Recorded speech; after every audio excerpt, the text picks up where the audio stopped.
Kim's friends say they last saw her walking here south on Madison toward 8th Street. Police say she may have been walking toward the Women's Crisis Center. Kim had been receiving counseling because of beatings by an ex-boyfriend. Kim broke off the abusive relationship with ex-boyfriend Reggie Graves, the new baby's father. "If I can't have you, nobody can," was the motive for her murder. Graves was sentenced to 50 years in prison for killing Kim. He was a persistent felony offender at the time, imprisoned twice before for assaults.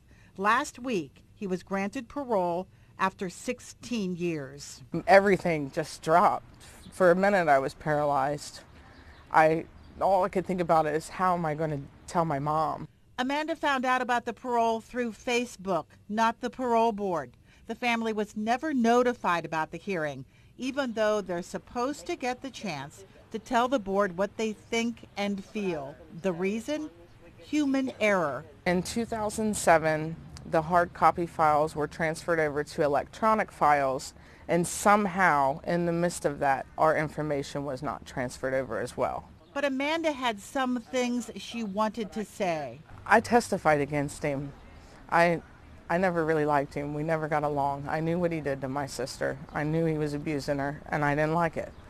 So my fear is that he would come after me, or my kids to retaliate against me, or Jaslin because she looks like Kim. That's my fears. My mom, my sister. I don't have a lot of family, but the family I do have, it's small, it's mine.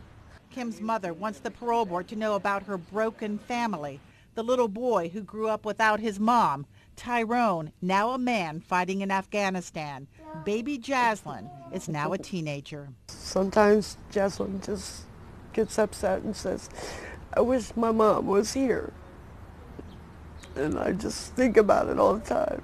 When Amanda contacted me on Facebook, they had already told her in writing it was too late to fix the mistake. Then I asked the board spokeswoman why it could not correct its own error. Now, members are meeting Monday to vote on whether or not to have a new parole hearing. This time, the family would get its say.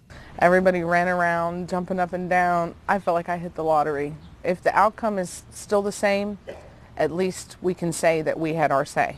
Friends and strangers are emailing the parole board. Letters include one from Kim's son, all the way from Afghanistan.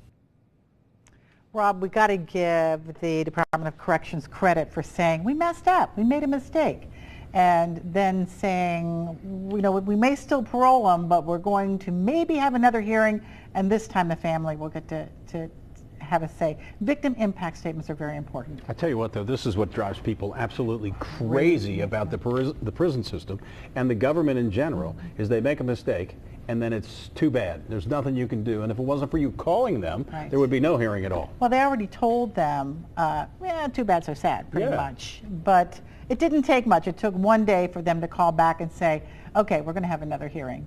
And I'm sure they will vote to have another hearing. I'm sure they will do that. Well, let's hope so. We'll You'll keep track follow of that. it. Yeah, Absolutely, no kidding. yes. We'll shine the light on it. Thanks, Deb. Sure.